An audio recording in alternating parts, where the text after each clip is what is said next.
Hello everybody, guys, Mac here, and today I'm going to talk about the flare gun in GTA Online. Now this is the 9th episode in my series called GTA 5 Gun Guide, where we will be going through every single weapon in GTA 5 and GTA Online. And I'm going to be breaking down the stats of these weapons, talking about the weapons, and just giving a general review of these weapons in GTA 5 and GTA Online. So if you want to go check out the last episode in this series, which was on the stun gun in GTA 5, then you can go check that out. There will be a link in the description. There will also be a playlist in the description, so you can go click that and watch every other video in this series.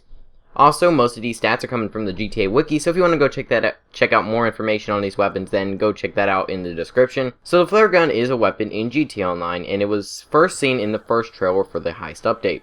It appears to be based off the Orion brand flare gun, with some inspiration from the British Very pistol from World War I. It is unlocked after installing the Heist update. It cannot be unlocked in single player. Now, the flare gun doesn't really have too many actual accurate stats, and I'm going to talk about that soon. The clip size is 1, and it holds 20 ammunition capacity whenever you have a max shooting stat. It will deal 10 damage per shot. There's not really a rate of fire or really an accuracy or range or anything like that on this gun, just because not only is the rate of fire dependent on how fast you can fire after reloading, and the reload time isn't that long, but there isn't really a rate of fire on this gun, and there's not really very much accuracy or range on this because of how the weapon is built and how it affects the game. The flare gun can burn pedestrians and enemies, like the Molotov cocktail, and a well-placed flare can cause vehicles to explode if the flare is shot near the tire, as the flare ignites the tire. Now, I actually have done this. It may take a while, and it may not be the best weapon just for shooting cars and stuff. You probably do better if you actually want to blow up a car in one shot. You could probably just use a Molotov cocktail or a jerry can or something like that and blow up a car easier, because it will take a while for it to shoot. Also, the flares will bounce off of cars, so it's kind of hard to aim, and it's just not that easy. Although the Molotov cocktail, you have to be pretty close to the car. So I guess if you want a longer range weapon that can light cars on fire or light something on fire, I guess you could use this weapon.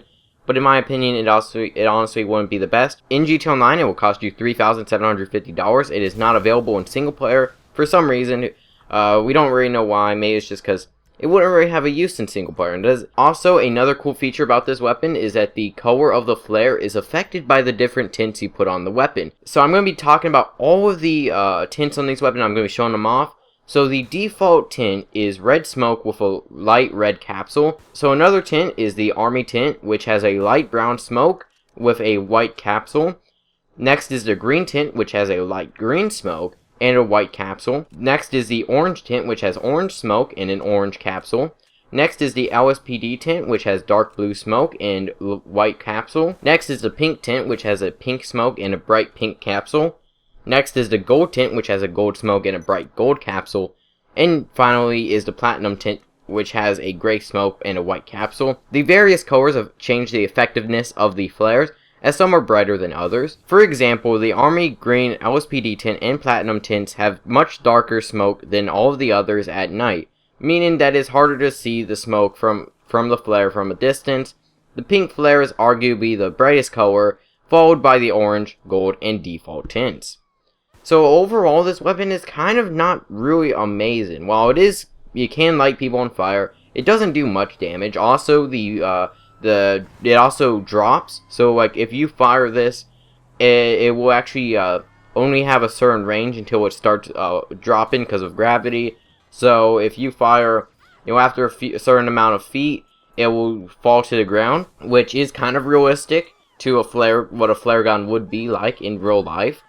But it is pretty hard to aim because of that, so it's only really good at close range, which doesn't really make much sense, because you'd think a flare gun, you want to shoot it in the sky. It is kind of hard to aim because of that. Now, the iron sights on this weapon, in my opinion, are pretty bad. I mean, there's no real good frontal sight. There's no real good rear sights even. You just have these two lines, and it's just not really all that great. Now, while I don't think that you want to be the most precise with this weapon, the iron sights aren't all that great in my opinion.